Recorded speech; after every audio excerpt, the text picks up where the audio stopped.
be able to create those effects. So the thin brush, if I lock my wrist, so if I squeeze my back quite tight and I lock my wrist, if I can get a light brush on the ball, I can still create a spin.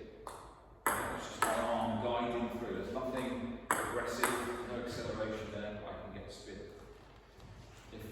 Once I get that, and I start to add that speed and acceleration into it too, then I start increasing the amount of spin I get.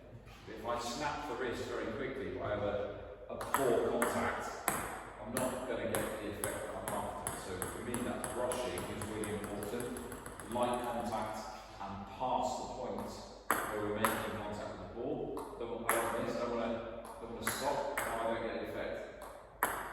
Yeah, if we stop on the ball, that means that this part is slowing down towards the ball. We want the quickest part through the ball. So whether your action is short or long, we need to make sure that we're going past the point of contact. Brushing first, and then that acceleration, regardless of what your technique is and what serve you're going for. So that's how we're trying to generate spins. If you feel like you lose the spin element, get rid of the wrist. Can you just focus on that brush again? And it might be that you do that first. Right, can I just get that ball coming back to here? Pass the point of contact, feel that contact on the ball, and then you can start to introduce that into a serve. Okay, this is where you have a little bit of freedom as to what you want to set up. Okay, so we're going to use these cones again, they help isolate what we're going to be working on, and you can use these on the table. You might even want to use these on the floor, okay, if you're going maybe for some longer serves with spin. So with this example, I'll use my backhand serve. I don't want to do this one, so let's test it, why not?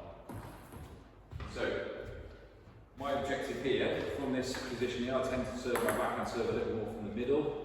I want to try and get down this side of the table and get the ball to bend and come through in between the two cones, so between the red and yellow cone. What do I need to achieve? What spin do I need to try and get for that to happen? Side spin? Side spin and chop.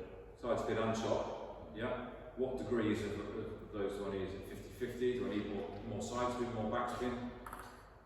More side. More side. Hands up, more side. Hands up, more back. Hands up on the fence.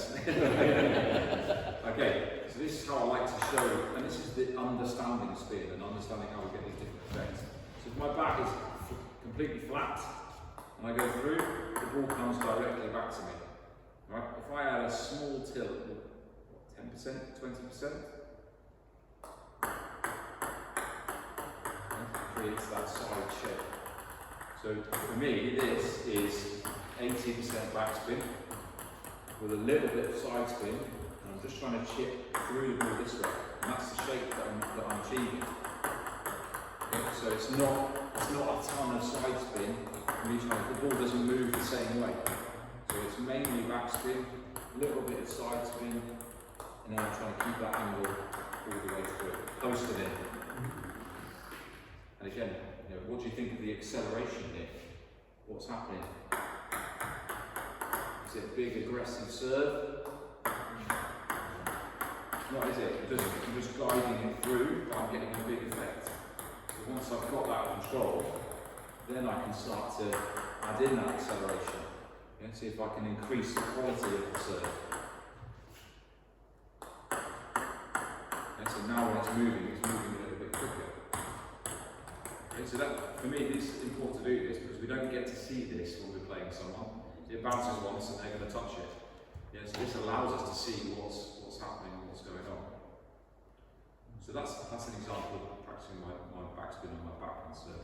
You can do different things, of course. If you want to do your pendulum serve, then perhaps you set it up down this way, and I'm trying to do the opposite. I'm trying to get down the line here, underneath the ball, tiny bit of side spin, mainly. So that's the right shape. Change my angle here. Let's go. Pressure's on. No. Twice over that. Yeah, and again, these are the little amendments I'm trying to make. Right. missed here, pushing the ball too far, they're hitting the cones, they can bring that balance back. So each time I'm just making those little changes. If, for example, Simon, you want to practice those long ones into the corner, then you're not going to see those spin effects on the table, are we? So perhaps, yeah, maybe we set something like that up here, yeah, where we can't serve directly through. So we're focusing on our long serve. So what spin do we want there?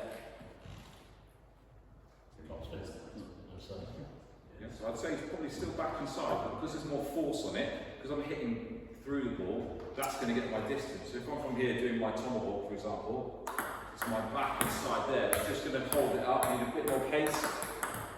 Yeah, nearly.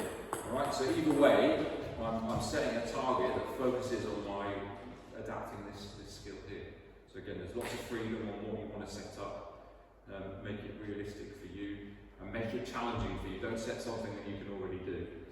The focus is on spin generation and understanding the spin. So with this, in your pairs, person one sets up what they want to do, and then you both do it, and then when I call change, the second person can set what they want to do, and you both have a go at it. So same side, 5 serves.